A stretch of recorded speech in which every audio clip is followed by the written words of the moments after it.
I'm Chris Viola. I'm a staff writer for Pentax forums, and I've been shooting Pentax gear professionally since 1980, which I'm pretty sure is before all of you were born.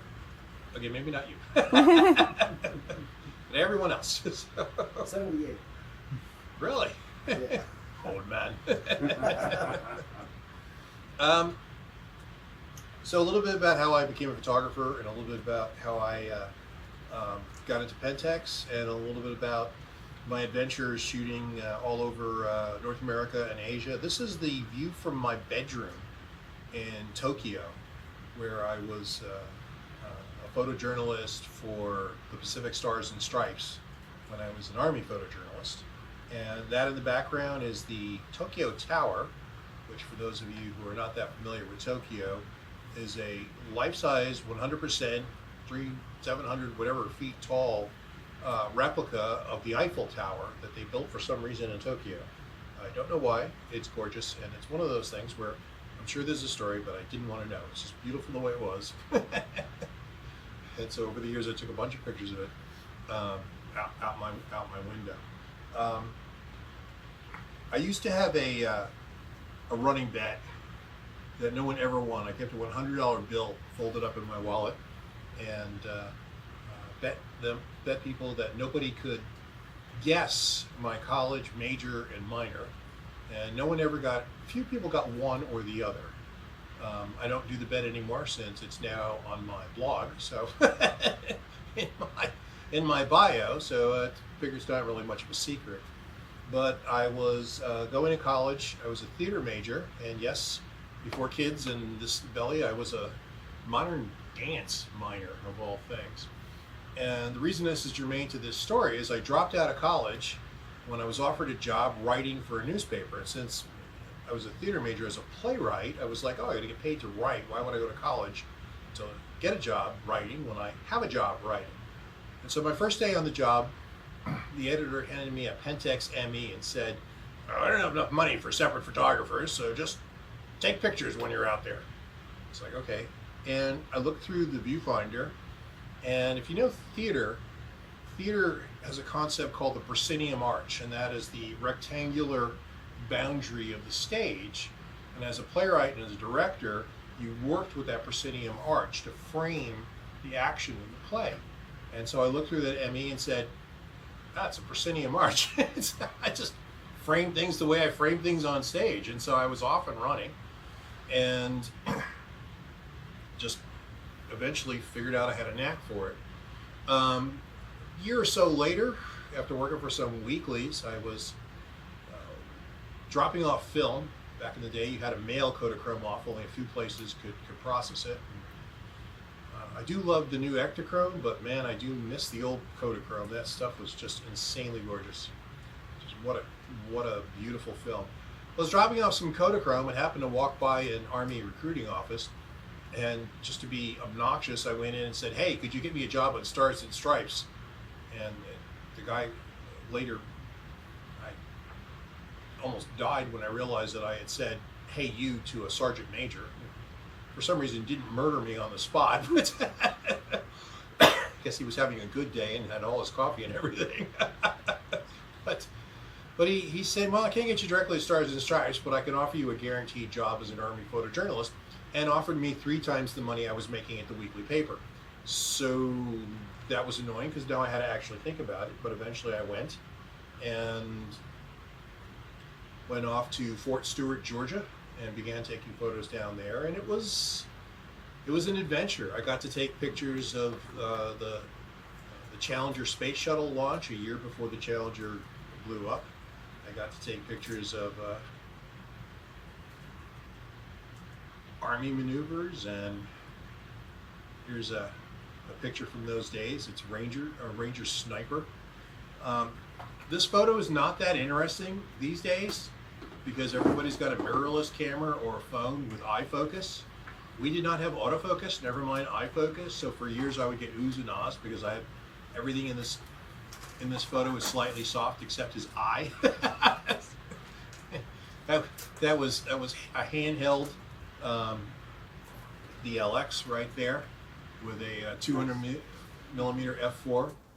Now, I've got a couple of questions about why I'm not a Nikon guy if I was shooting back then. Well, the Army issued Canon F1s. So we had a Canon F1 kit, and everyone hated it. It was big, it was slow, it weighed a ton, and it just wasn't very good. Now, to be fair, it was kind of long in the tooth, and Canon was just about to replace that, wipe out everybody who'd invested in their stuff by coming out with the EOS, the first of the Rebel EOS mounts. Whatever the A1 mount was. I'm not enough of a Canon guy to know if that was the EOS mount or not. But as Canon has done periodically, they just wiped everybody out. Meanwhile, with Pentax, you can use any lens that has ever said Pentax on it on this, the Pentax monochrome, which is their latest and greatest camera. So no, we weren't Canon guys at all. Most of us had Pentax, and there were two very good reasons for that. The one was that Nikon had just switched to electronic cameras. The F3 had come out, and the FE had come out, and in the kind of conditions that we shot in. Now, this is in the middle, literally, of the Okefenokee Swamp. Here's a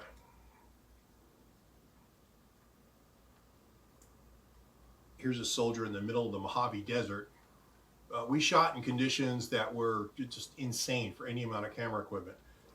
And to be blunt, that particular group of Nikons couldn't keep up. The batteries just knocked out. Now, to be fair, these were the first battery-dependent cameras anyone had ever come up with. And they were very advanced, and they were great for most people. But for us, they weren't reliable enough. And then my friend left his K1000 on a tank tread one day. Now, to be fair, again, this is in the Okefenokee Swamp. Literally, we would lose tanks in there. So the ground was not that hard. If you imagine how soft the ground must be for a tank to sink into it. We actually had one operation where a tank sunk. They sent another tank in to tow it out. That tank sunk, and they sent a tank wrecker, which is a large super tank sort of thing with no gun and just a big hauling apparatus, which did it really good as it also sank into the swamp. At that point, the general came by and said, "Let's leave it there until the ground dries out. That's 3 tanks in one pothole is enough." So he put his K1000 down on a tank tread, and that was nice. Tanks were pretty stable until, oh yeah, tanks also move. And so the tank started moving and ran over his K1000. Now, he had to throw away the lens, but once he got it pried off of there, he put another lens on and kept shooting. And at that point, everybody was like, well, we have to, that's absolutely where we're going to go. We all went Pentax at that point, especially since Pentax had come out with this camera here. This is the LX, and the LX had a lot of the electronics on it. It has some very advanced electronics on it, including the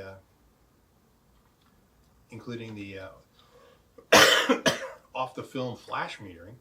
But what it also had was a fully mechanical gear train. So if you took the batteries out, it would still shoot from basically a quarter of a second up until it's up to its highest speed without any sort of problems. So let's see here. Of course, I have no plan. I'm just randomly jumping between photos here. So I wanted to show you. Yeah, this is the kind of place that we were. This is the kind of things that we were doing. This is the Mojave Desert, just south of Death Valley. And if you can imagine the amount of grit and sand that would get into your camera gear in a situation like this, it's just, we used to keep our stuff in our dumpy bags, and then inside the dumpy bags, we would have them in Ziploc bags because this was sand in everything. It's the only place I've ever been where if you chewed gum, the gum would crunch because it was sand in your mouth, sand everywhere. enough sand. People say, it's the first thing you're going to do when you get back home, from the desert? Take a shower, take another shower, take a bath, take a shower, clean out the tub, take another bath. It's like it took you a week until you weren't finding sand all sorts of places that you didn't want to find sand.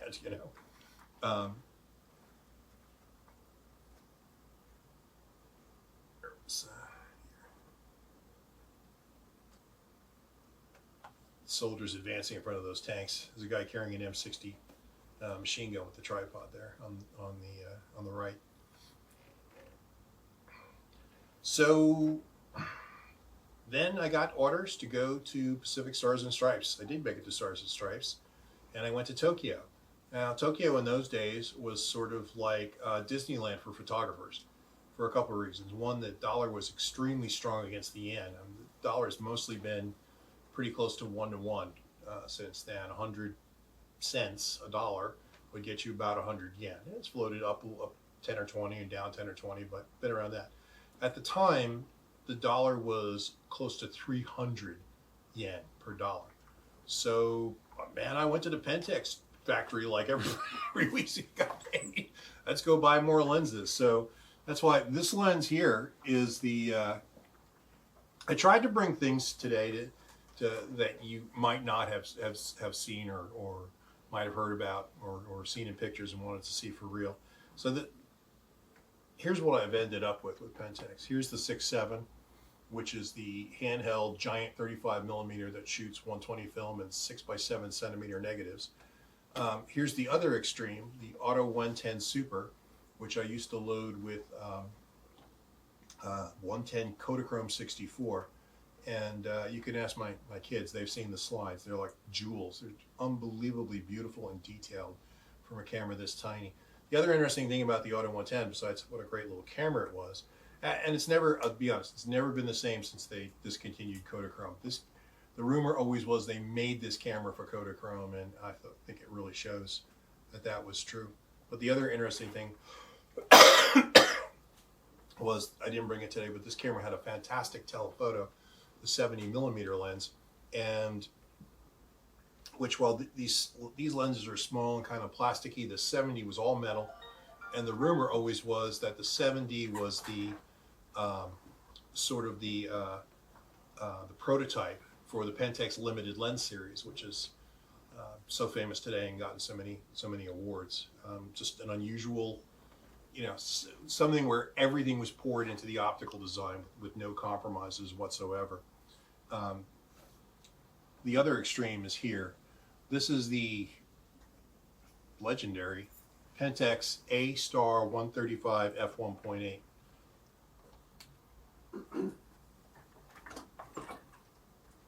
It's the only, at the time it was the only 135 1.8 made. I believe it's the only one ever made. Nikon doesn't have one. Canon, like none of the big manufacturers ever came out with a lens that big and that fast. Yes, it has a front element the size of a dinner plate. And yes, it was, what's the word? Challenging to focus, right?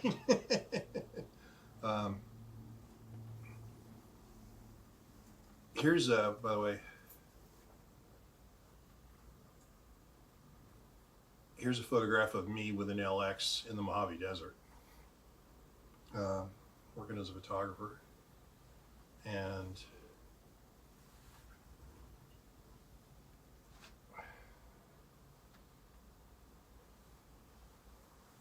here's a photo that ran on the front page of Stars and Stripes of a squadron of Blackhawks coming into the Pusan Valley in Korea for Operation Team Spirit.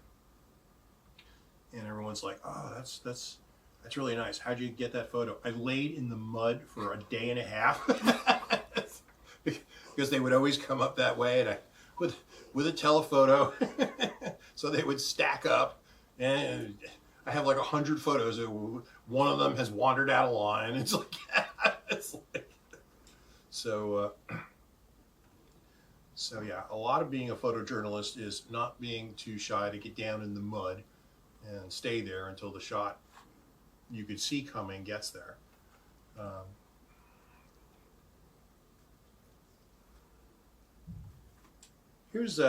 I'm going back and forth a little bit here, but I forgot to show you this one when I was talking about Fort Stewart. Here's maybe the best news photo I ever took.